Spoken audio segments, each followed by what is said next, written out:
Welcome to Season 2 of the Beyond Disability podcast by Dorset Orthopaedic, where we will be hearing from just some of our incredible patients. They'll be sharing with us their journeys through life and rehabilitation, including all the highs and lows. Make sure to click follow to never miss an episode, and enjoy! Hello everybody, and welcome to today's episode on the Beyond Disability podcast, where myself and Ben Dodds will discuss our journeys through injury and navigating life as upper limb amputees. We will be covering our own stories, challenges, and how we've adapted to life since. Hi Ben, it's great to both be on this podcast today with you.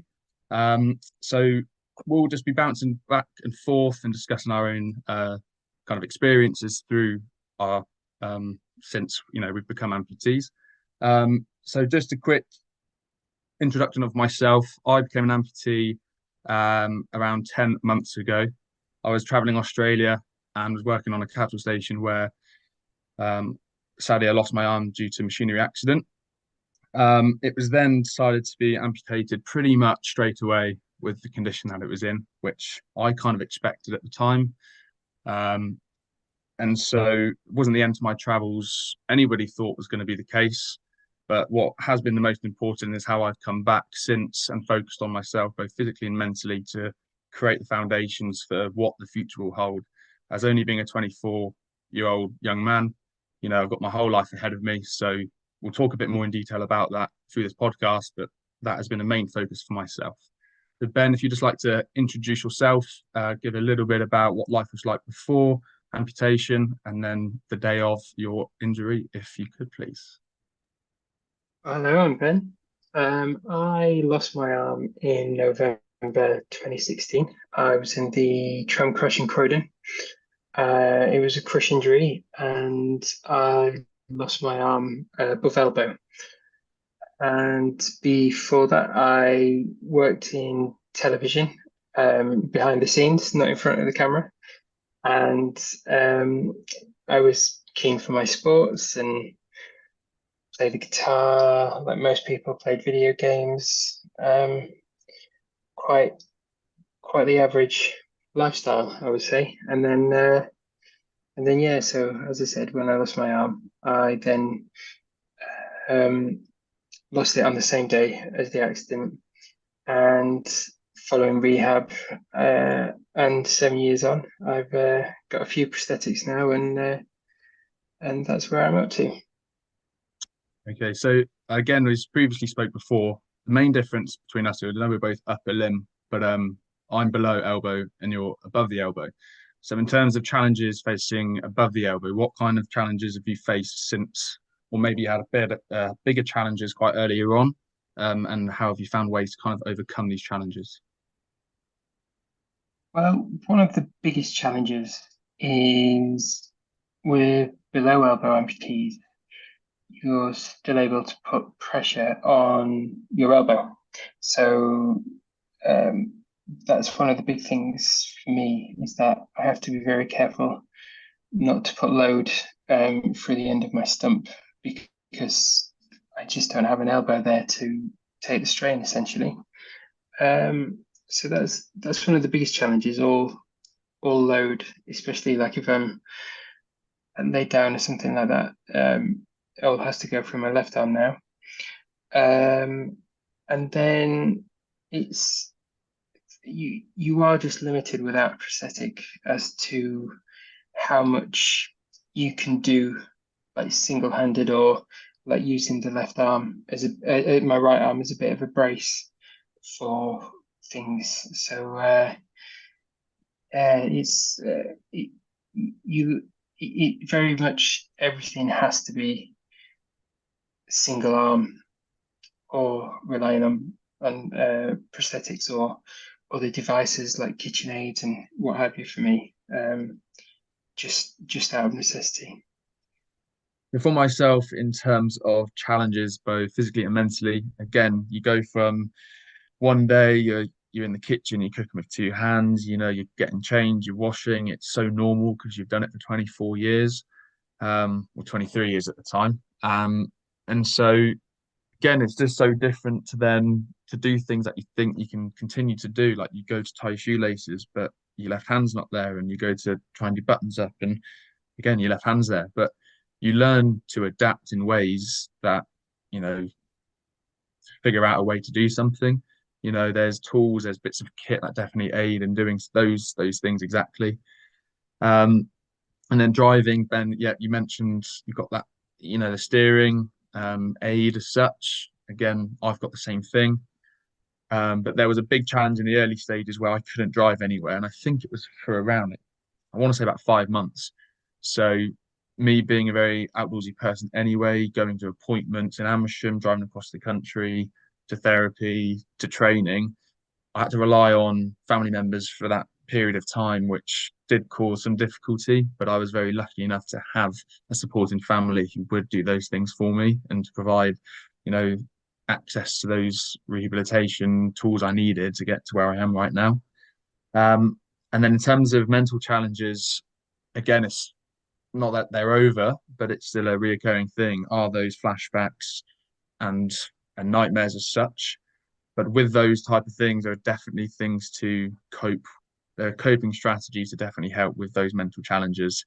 And as I've said, I've got a focus to get up and go on runs, go to the gym, ice baths. Those all help in minimizing the severity of those kind of feelings that I get from those. So yeah, I think with challenges, there's always ways to um, kind of overcome challenges as well. So there's always, if there's a challenge, there's always a way to overcome it. You've just got to find the right thing for you. How have you found writing? Because again, I lost my non-dominant hand, so I'm right-handed, and I still have my right hand, which has massively been a benefit in my journey and through my experience. But again, from your experiences, losing your dominant hand and above, how long did it take you to kind of get back on to those type of, you know, writing skills and things like that? Or has that been something you kind of avoid, or has it been something you've tackled straight away? I tackled it as early as I could, to be honest.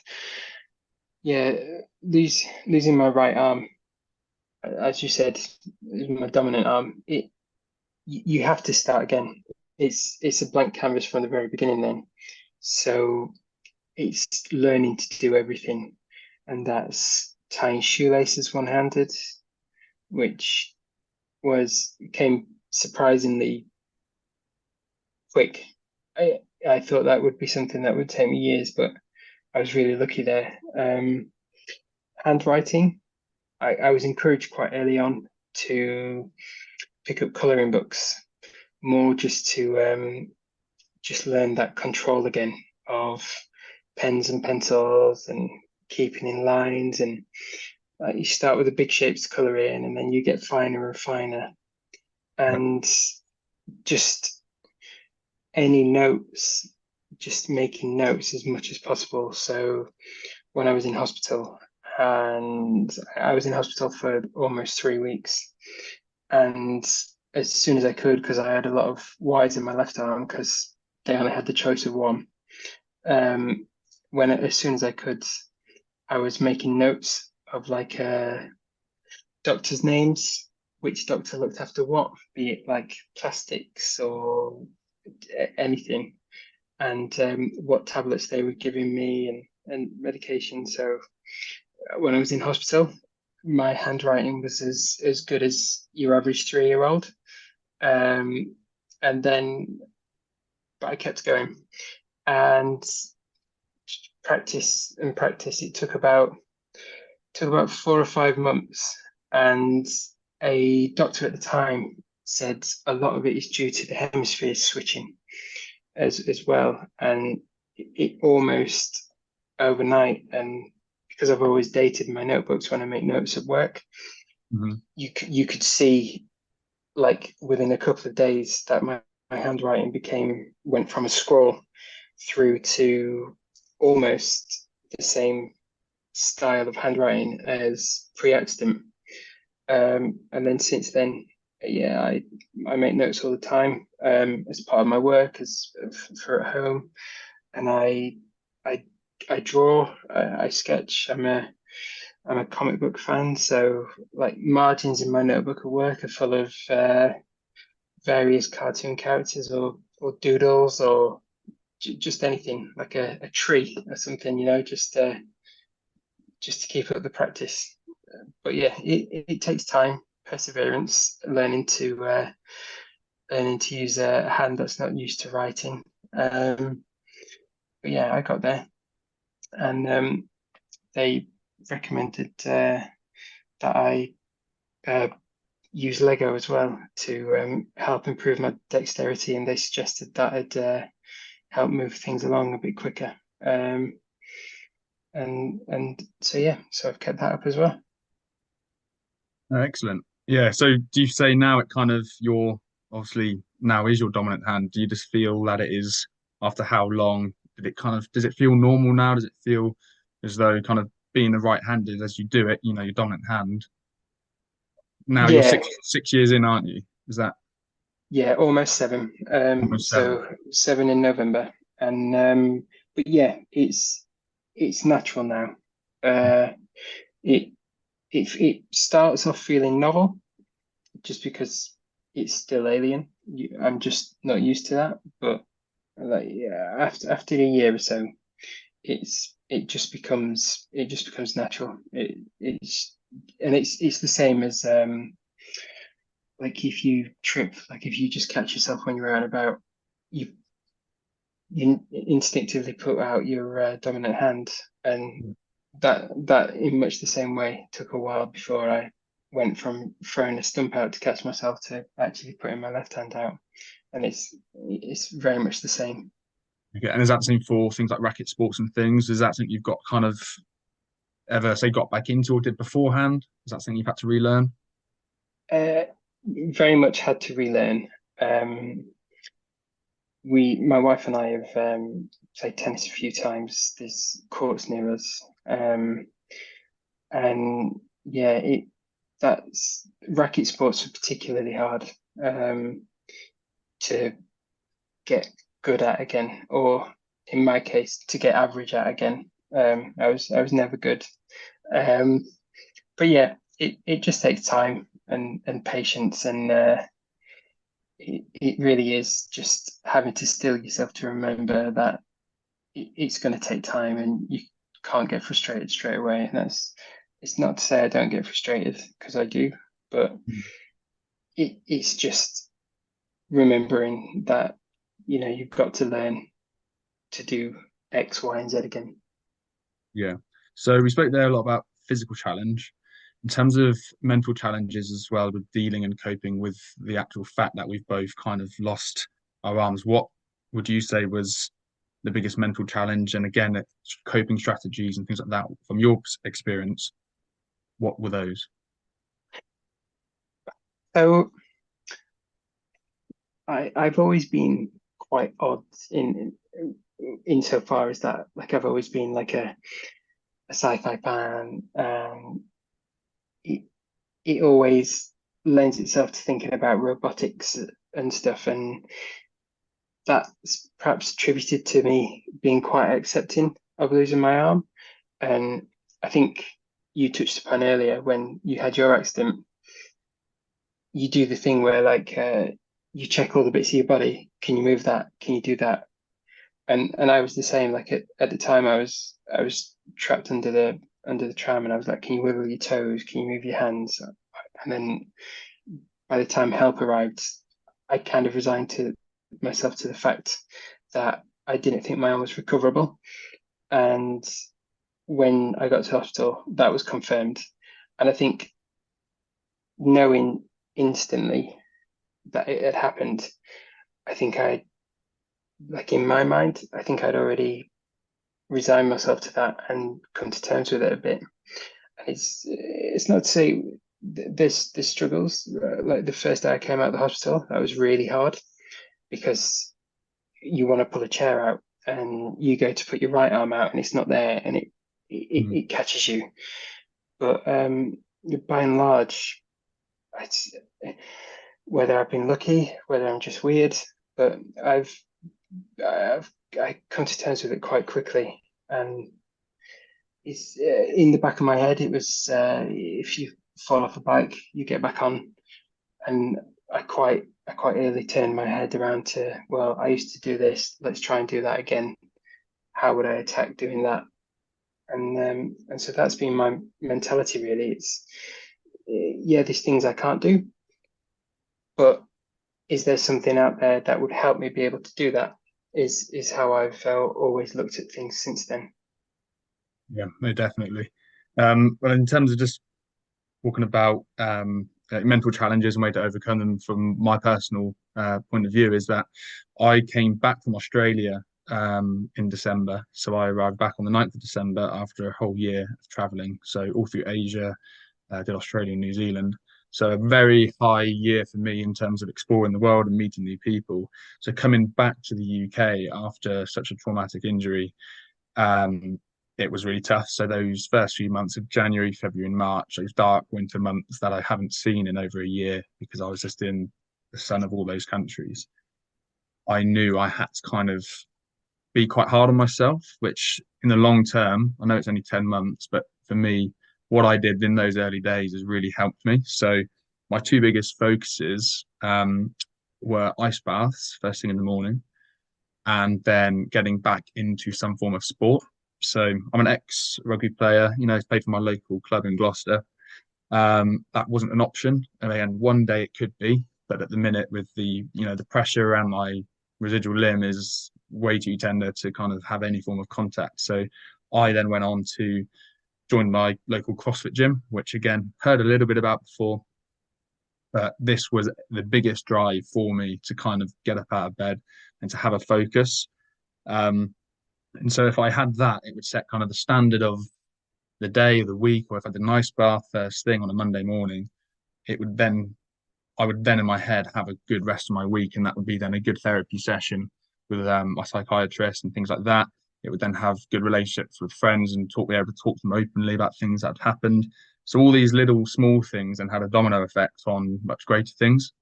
And I mean, 10 months down now, I've competed in adaptive CrossFit competitions and have more coming up. And you kind of people who I've connected with through that sport has been massive. And again, will continue to grow. So I think for the mental side of things, having something to focus on definitely helped me. Because otherwise it's an easy option to kind of stay inside, stay at home, go on your phone all day and not kind of come out. But the way I was myself, very hard on myself. So I kind of only had one choice, and that was to kind of get on with it. Because again, quite young. But for anyone, it's life goes on. How are we going to live it now, being an amputee? And so, yeah, so I think from what I did all the way through to now, it's definitely had a big impact on my mental health and physical health on the rehab process. But yeah. So you mentioned earlier, you said there are some things that I can't do. So Ben, what things cannot you do now being an amputee? It's so well. It comes with its challenges, but I used to enjoy playing the guitar a lot, and although I've got an adaptation to accommodate for playing the guitar, um, there's just too much that just makes it difficult. So as well as my arm, I broke my little finger, and I damaged the tendon in my little finger, so I can't put pressure too much using my little finger now. So your left arm is what you use to play the chords. Yeah. And so I just can't successfully hold chords anymore. So although I could strum, I used to finger pick as well. So there's just too much that I'm unable to do. So I've had to come to terms with saying adieu to the guitar, which is unfortunate. My wife may say otherwise because I think she'd heard enough of me trying to play songs until I got good at them. But Yeah. but it is just one of those things, unfortunately. And I was a keen video gamer, and although there were adaptations for the console that I had at the time, Mhm. um, again with my little finger and with everything else going on, that was just too much. So I stopped playing video games. Although having said that, only this year, um, one of my nephews encouraged me to play his video games with him, and the controllers for those are very small, and you can just fit it in one hand. And it turns out I could do it really well. And so we had a great afternoon of me just playing video games again, which was foreign to me after 6 years. So Yeah. so although I come to terms with letting that go, Mhm. it was nice to know that it was something that could come back to me in time. So although things like I said with the guitar, yeah, there's the gaming, like the gaming's come back to me. So that's not to say the guitar might come back in time. Yeah. And then it's just things at work as well. Like I do a lot with servers and heavy machinery, and I just physically can't carry things on my own anymore. So it's getting used to asking for help to grab an end of this, or can you pull this out for me because I just can't. So and and that in itself is a challenge. It's hard when you've been used to doing everything yourself. Uh, Asking for a hand every now and again. It's not to say I won't still give everything a good go, but you just need to know To when it's push it. easiest to just ask for help. Yeah. Yeah, and there's nothing wrong with, I don't think, with asking for help as well. I think No.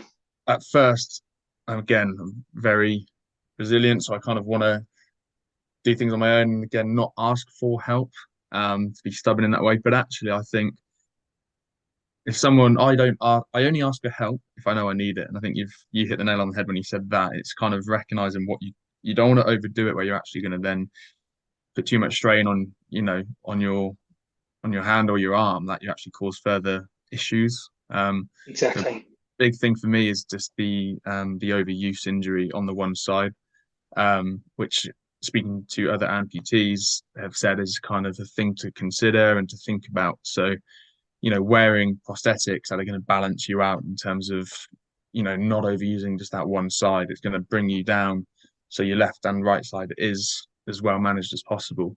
In 6 years in, then, if you had any pains in terms of overuse injuries, I know it's only 6 years, but again, it's your work rate goes so much, it goes up a lot being on that one hand. So have you had any experiences of that? And if you have, what type of management are you kind of taking on board to limit that? Yeah. So I do tend to wear my prosthetics all the time, to be honest.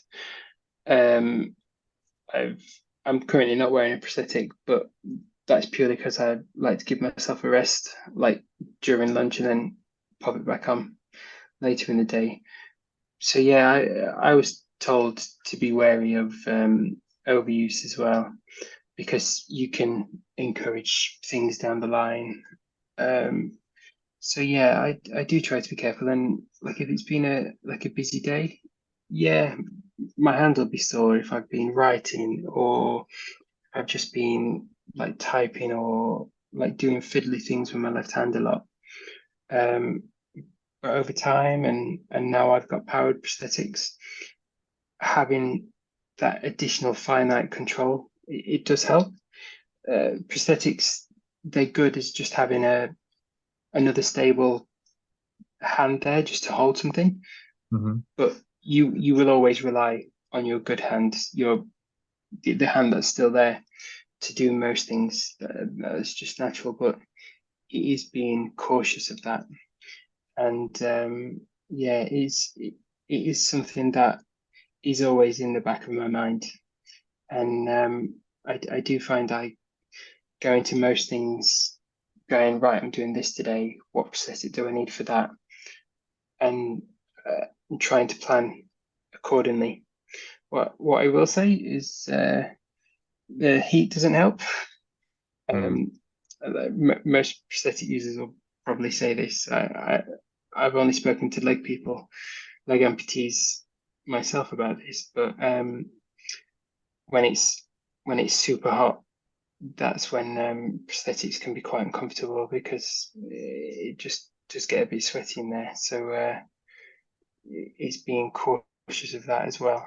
But that all plays into again being cautious of just using the left hand all the time. Like I'm not afraid to switch to my body powered arm because that just sits over my clothing. Whereas like my powered prosthesis, I'll put them on underneath my t-shirt. So when it's hot, I tend to leave powered prosthetics and just go back to body powered because I can just wear it for the task I'm doing, give it a rest, stop my arm getting too hot.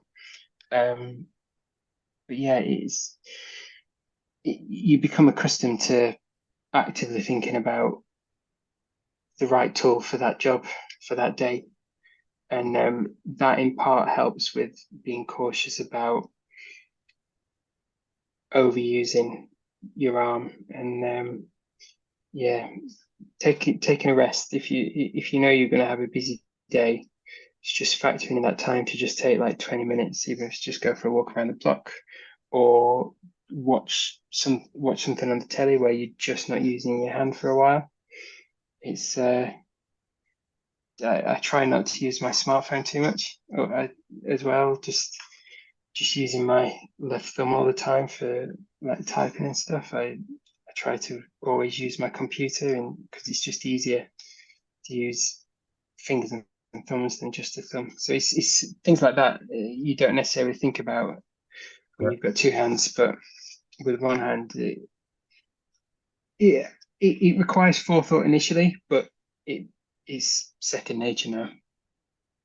Yeah, so that's kind of leading on to the next question we've got is so any advice that you'd have for people who find themselves in a similar position to us? So I've had already a few. I've had a guy who's come to me through a charity, the Amputation Foundation, who again give you the best start they possibly can for new amputees and help you in the process throughout.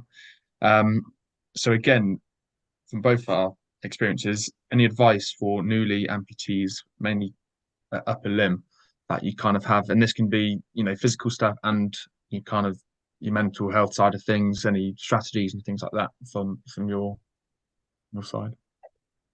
The very first piece of advice I'd give anyone that lost a hand is spoke is the best invention known to man. Just having a knife, a fork, a spoon, all in the one thing is brilliant. And as silly and stupid as that sounds, it's just a perfect invention. So that's right up there. Beyond that, it's thinking about those staying in the kitchen almost. It's like getting some kitchen gadgets. So like box choppers for chopping vegetables and fruit and things like that. Like all those little gadgets that everyone tends to have in their homes and just in a corner collecting dust. Just get them out, start using them, and you'll find they're really useful. Is that so? That's the thing where you smack it on, is it, and then it dices the veg. Exactly. I've seen Yeah. those, yeah. Yeah. So it's yeah, exactly like you said. They normally come with like 3 or 4 different sizes. So like you can have like a finely diced slices or like rough chops, and you just chop it out for what you need. And so yeah, they become really useful.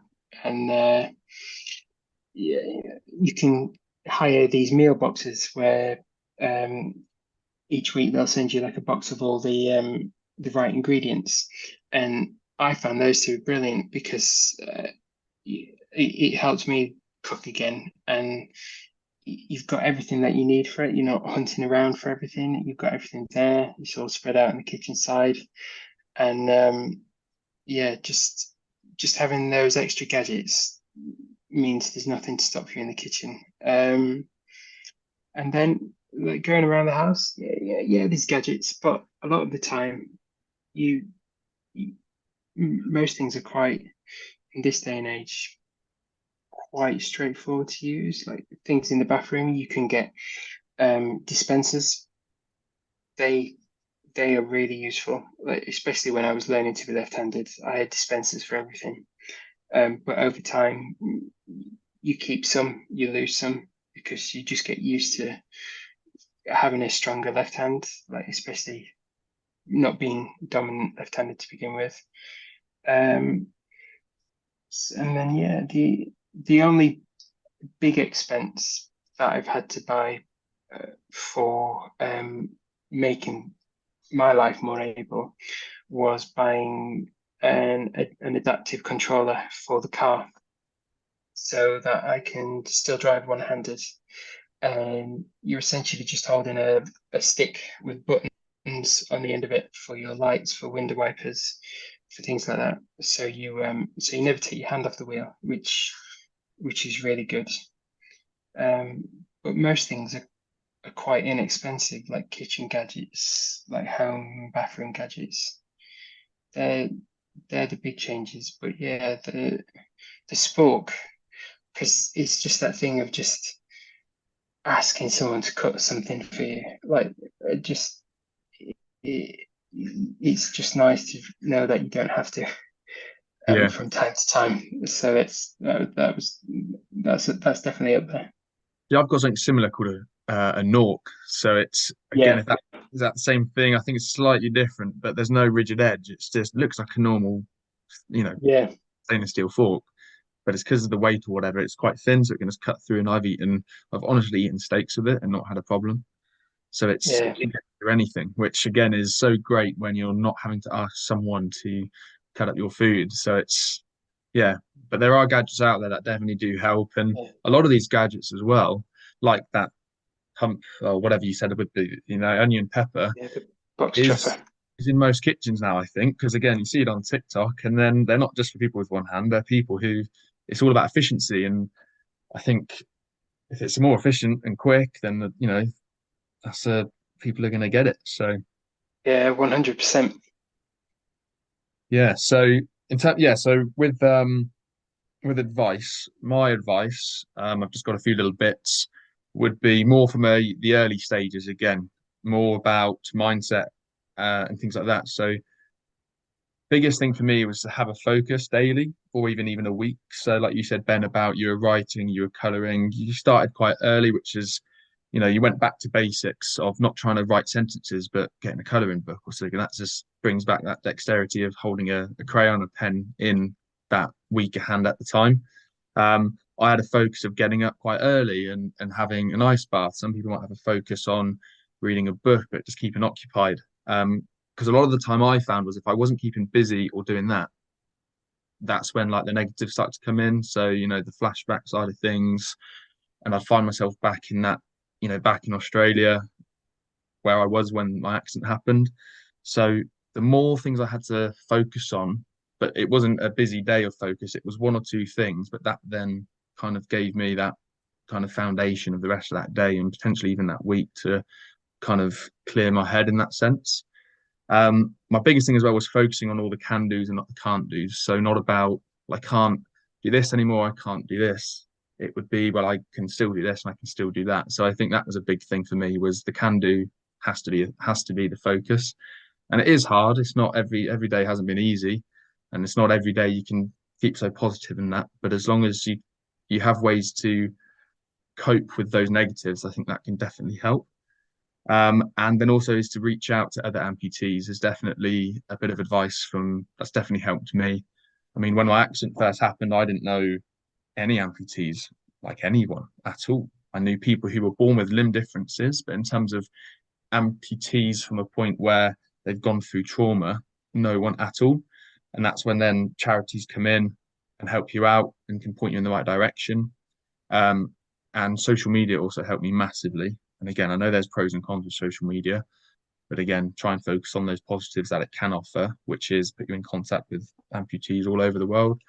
So now I've got people in Australia and America, Spain, who I speak to every now and again, who are all kind of amputees and have been through that type of experience, and they are able to then give you advice and really help you, because it's things like that NORC. I never knew that existed until I spoke to another amputee, and they said, get this and you'll be able to eat on your own, because beforehand, yeah, bit of meat, how are you going to cut that? You can't. So that definitely helps. And again, it builds that community of not feeling alone. I think it's another massive thing. So those are my bits of advice for, if you ever find yourself in this position, which I really hope no one ever does, but that's what I think. So in You terms of, definitely hit the mark there. Yeah, just to go back on that, it's being aware of yourself as well, and knowing you're going to be frustrated as you're learning to do things, and it's also making yourself aware that you've got a support network around you, be it friends, be it family. Like they're all in this with you. They're all there to help you and take your mind off it, and they're all learning from you as well. And it's definitely remembering that as well is a key bit of advice. So in terms of becoming an amputee for healthy lifestyle side of things, I know you haven't touched on it yet, but we spoke briefly the other day. You mentioned that you are into your long distance running, am I correct in saying triathlons? Yep, I've done Yep. a couple of triathlons now. I'm sure, yeah. I enjoy those. So just in terms of the adaptations and kind of what's enabled you, or did you get into those type of things post injury, or was that always something you got into? And obviously riding a bike, you can explain a little bit about getting back on a bike, obviously having one hand with a prosthesis. Yeah, so I was a keen runner before my accident, and although I'd never done a triathlon before my accident, I would swim all the time, I'd run all the time, I'd quite often cycle to work. So I already thought before my accident about doing a triathlon. And when I lost my arm, as you said, like you put the things you can still do to the forefront. And so as soon as I was able to, because I had other injuries, I had to wait for things to heal, like my arm, my back, and things. But as soon as I was able to, I was back out running and back out swimming. With the swimming, it's you learn to use your legs for power more than your arms. And I keep my right arm by my side now when I'm swimming, and just use my left hand for direction, really. But yeah, it's nice to just have something to look forward to post accident now, and just having a bit of time to yourself. So I'll go out for a long run, and it's away from technology. It's just nice to just get out and get some fresh air. And then doing the triathlons it's a great challenge, and it just goes to show what you can still do. Like I have to have an adaptation for my bike. I've got a sports arm that I use for my bike, and that just clips into my handlebars. It's like a ball and socket and I just clip in. But beyond that, I don't really have to have any other adaptations for my cycle. And and when I've done triathlons, you just leave your arm plugged into your handlebars and then in the transition you just plug in and off you go. And that's how I tend to do it. Yeah, I don't wear a prosthetic for running or swimming at all, just for cycling. Okay. And with that cycle prosthetic, I know we'll go on to the type of prosthetics in a minute, but is it a pin lock system on that bike? Is it one that clicks in the actual socket? Yeah. So on the end of my arm where the hand would be, it finishes in just a little ball, and then on my handlebar there's just it's like an egg cup just on the end of my handlebar. Okay. And I just plug the ball into that and hit it with a tap. I've seen the pin ones, but the ball and socket I've got is almost like a cleat. So I twist my arm and it pops the arm out of the handlebar with really easy. So it's great. Touch wood, I've not come off my bike yet. I've just cursed myself for saying that. But that's what But it's designed to do, isn't it? That pop off is a safety aspect of that. If you're say exactly. stuck into your handlebars, then yeah. Exactly, and that's why I've never had anything with a bit more of a severe locking mechanism, because it's just knowing that you can just clip in, clip out, Yeah. and it's just nice to know that, like everyone, if you need to just let go of the handlebars, you can. Yeah. And then in terms of other adaptations on the end of your body powered prosthesis, so in the kind of, do you spend much time in the gym setting where you've got different attachments for bars or things like that? Is that something that you've got with you? Yeah, I do. When I go to the gym, I just have a couple of devices that just clip into the end of my sports arm. So I've got uh, just a basic hook, just for if I'm just doing something like a cross trainer or a bike, like an exercise bike in the gym, like if I'm doing spinning or something, just to loosely hold on to the end of the handlebar, not to clip in and hold tight, just to rest there. And then I've got almost like a just a little foot plate, which I use for um, like things like Pilates, for yoga. I've got another little attachment again, which is kind of just looks like a little grip on the end of it, which I've used for climbing. So like that'll just allow me to just hold on to the wall with my right whilst I'm repositioning my left hand to reach higher or go down. And then for weights, just to keep my shoulder and my core healthy, I've got a hook with a like a ratchet strap attached, just so that I can lock on without letting go to things like kettlebells or dumbbells or a barbell, depending on which exercise I'm doing. So I normally go to the gym with 3 or 4 different attachments. Yeah, it's really interesting because I'm currently still on a body powered prosthesis. I'll be moving on to the next stage of myoelectric in the next coming weeks and months. But the amount of attachments there are out there, I feel like there's almost a connection for any type of activity now. I mean, and if there isn't, they'll be in the making of them in the next couple of years as such. But it gives you that freedom to be able to kind of attach anything on and actually to continue to do all those activities you did or we all did pre injury. So there's lots out there, I think, and I'm still yet to explore so much more, being only Yeah, yeah, very much so. And you'll find for that, even though there is an attachment for everything, you'll find that like some of the basic devices you have still allow you to do things. So like just a normal hook is great for snooker. Oh, it's great for just kind of, if you're doing crazy golf at the seaside, just for steadying a putter as you go around the course. Like it's all good for that. It's you'll be surprised. And I think what you said, that you were starting on a body power prosthetic, is really good advice as well, because it's before you rush into power prosthesis, just having that body powered arm, so you're used to wearing a socket, your arms used to being inside a socket as well. Like it all helps. It really does. It's key to get that bit out of the way before you move to a powered prosthetic, I would say. Hmm. Okay. And you mentioned about your triathlons, long distance running. What is your motivation behind doing so? Is that again just is it irrelevant of your injury, or is there a focus of doing that type of thing to clear your head and things like that? So what's your motivation behind that type of thing?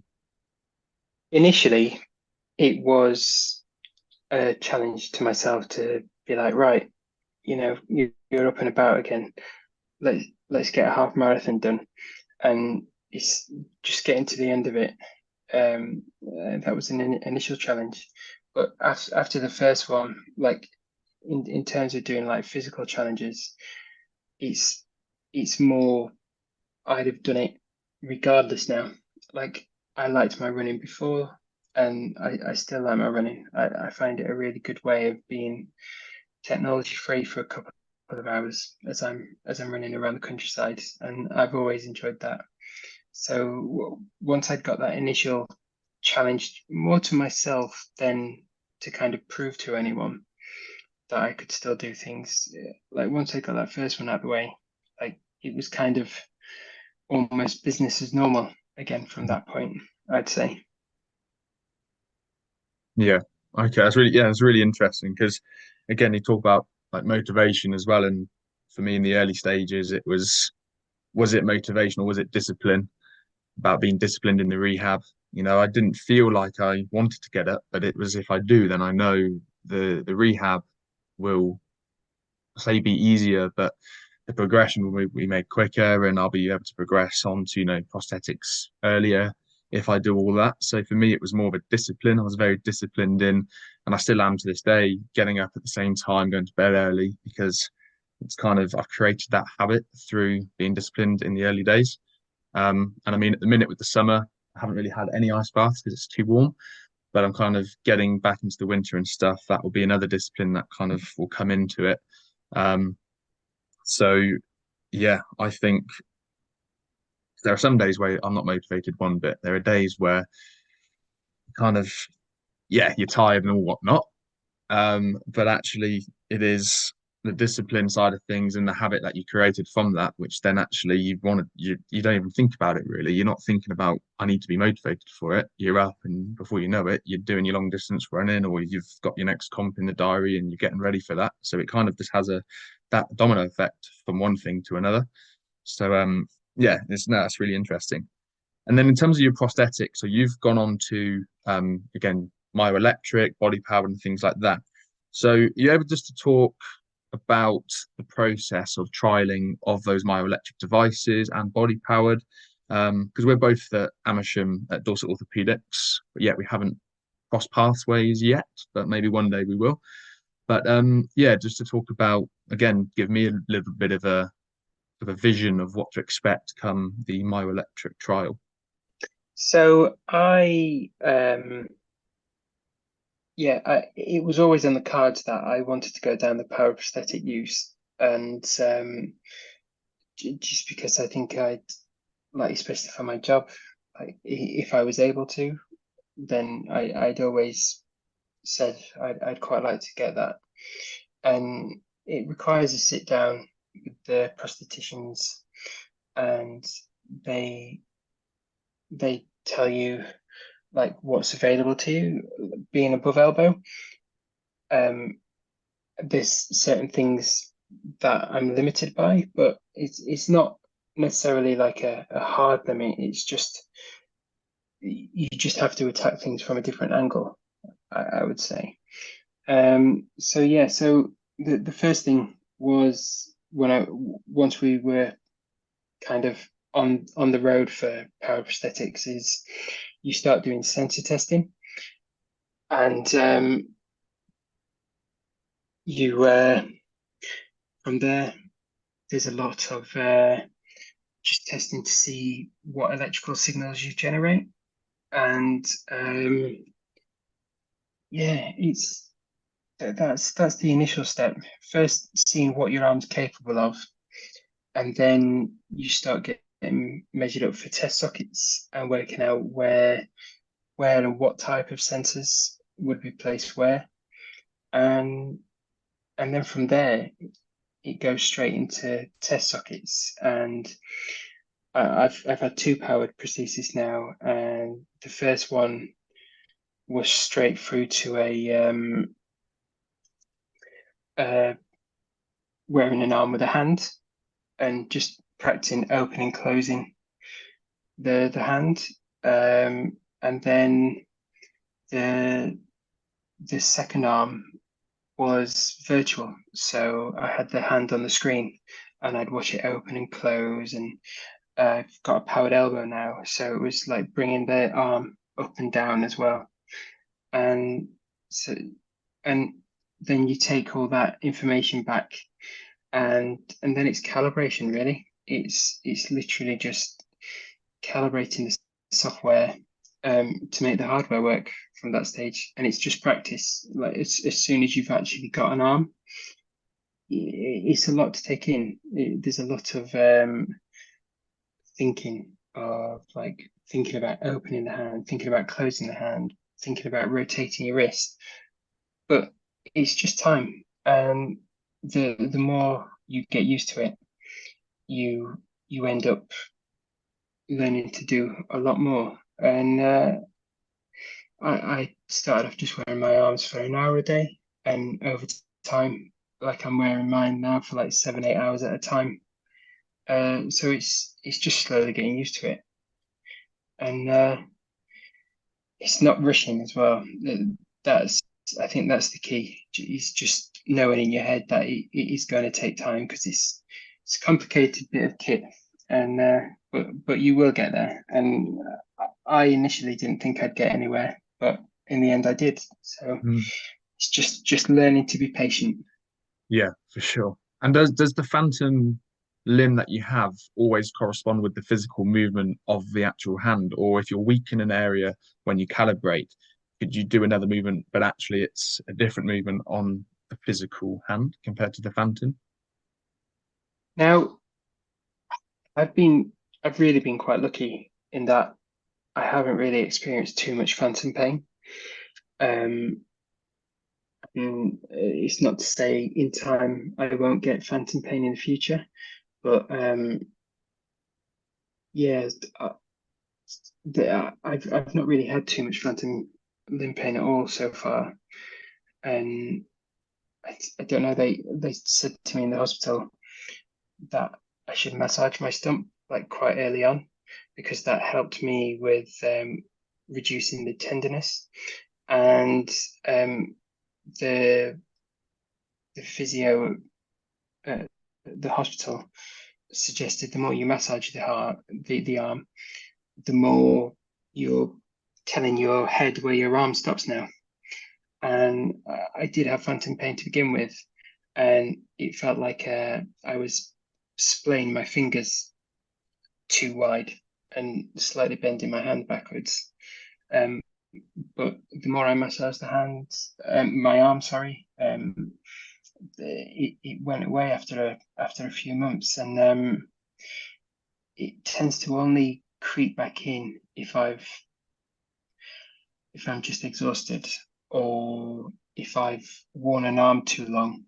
But then I think that's more like limb fatigue because I've been wearing an arm too long. And again, I go back to that initial massaging, and but yeah, I really think I've been quite lucky not to have phantom pain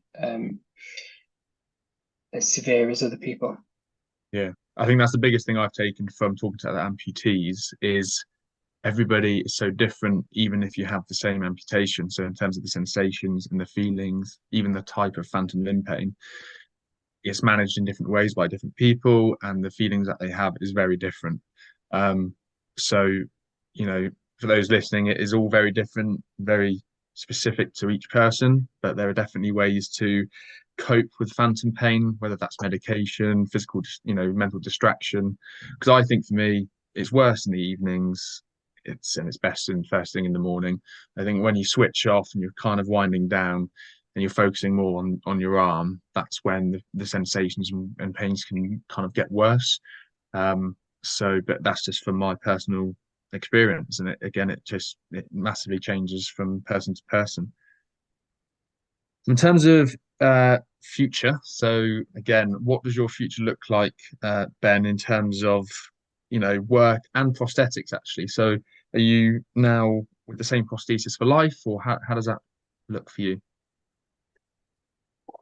Well, I've been told that prosthetics, they their life is depends how much you use your arms. So my body powered arm is the first arm I had. I've gone through a couple of elbows on that. But with my power prosthesis, especially my first one,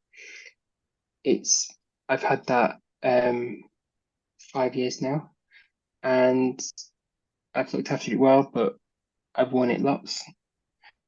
I wear it regularly for 5-6 hours a day, most days, to be honest. But it's just cosmetic damage, little scuffs and scratches just through wear and tear. But yeah, as long as you keep them clean, as long as you're not too rugged with them, they'll last a good few years. And I think through research, like you said, like asking questions, social media, like talking to like the limb charities about like what to expect, and talking with Dorset about this as well. They expect a limb will last about 5 to 10 years, depending on how much it's used. So I think whilst my arms that I've got are still good, and hopefully they'll be good for a good few years, I kind of have in the back of my head that each arm's going to last me about 10 years, and then you're thinking about moving on to the next one. But I think because I go between the arms that I've got, that helps make them all last longer because you're not wearing the same arm every day. Yeah. Okay. That's interesting. Yeah. So it's something to look, what I'll experience even before we're starting the myoelectric trial to kind of have a rough idea on what's to come, really. So yeah, it's kind of painted a bit more of a picture. So we've got some questions that have been sent in. So one of the questions we've had sent in from our Instagram on Dorset Orthopaedics is, again, previously just answered, is how long does your prosthetic last for? Which, Ben, you've just explained that one. So we've already got that answer. Second question is talking about phantom pain.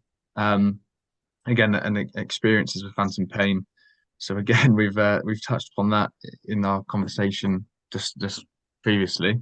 And finally, one that we haven't covered was that do you find it was hard for family and friends to understand? So again, this is quite a deep question. But yeah, from your experience, Ben, how was your family and friends in reaction to what happened?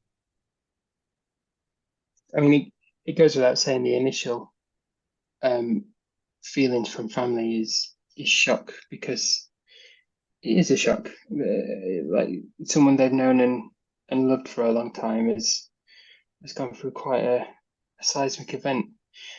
But yeah, beyond that, it's they've all been there for me, like at various times. So it's if it's been a lift to the hospital to go to a checkup, or like they've helped like just take you somewhere initially because you're having to buy extra bits and bobs, that that's all useful. But friends and family by and large have been great. My niece and nephews think it's brilliant. We're in an age now where a lot of films and cartoons all have characters with robot arms these days, and so it gives them major playground kudos to say that their uncle's got a robot arm, and so they think you're brilliant in that regard.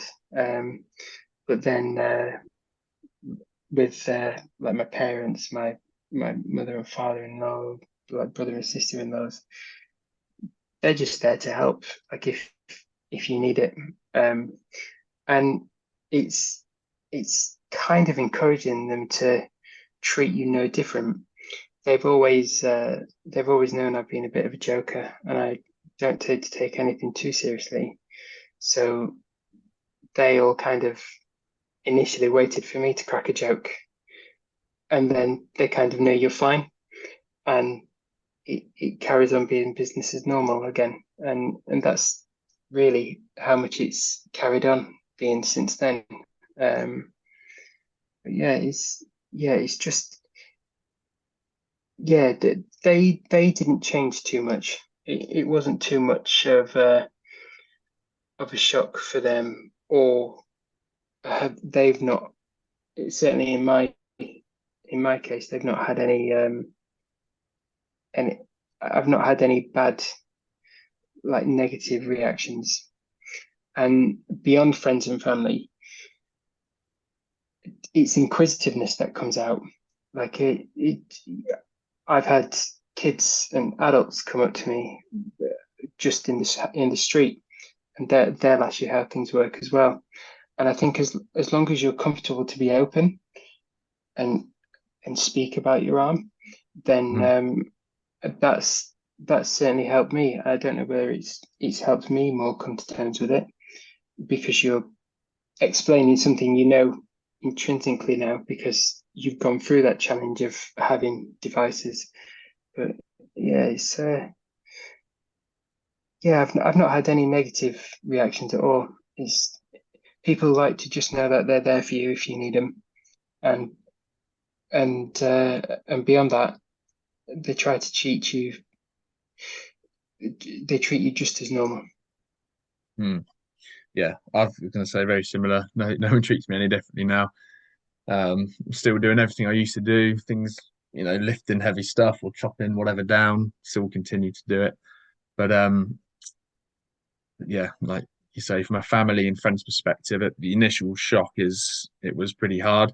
But I think once they see how you as an individual are coping as such, and finding ways to cope with everything, and to see how you're still getting on with life and still getting out of the house and doing all those things, I think it really makes, from an outside in, it looks from them a lot easier to take what's happened in, I think. And again, everyone thinks about, well, what if it happened to me? But again, it hasn't. It's happened, again, in my experience, to myself, and I'm just doing everything in my own way, what I can do and continue to do, to train, still go outside. People see that and hopefully take that as a huge positive. And I think most amputees who I've met have done the exact same thing. So yeah. So Ben, I think that draws a close to all of our questions that we've had.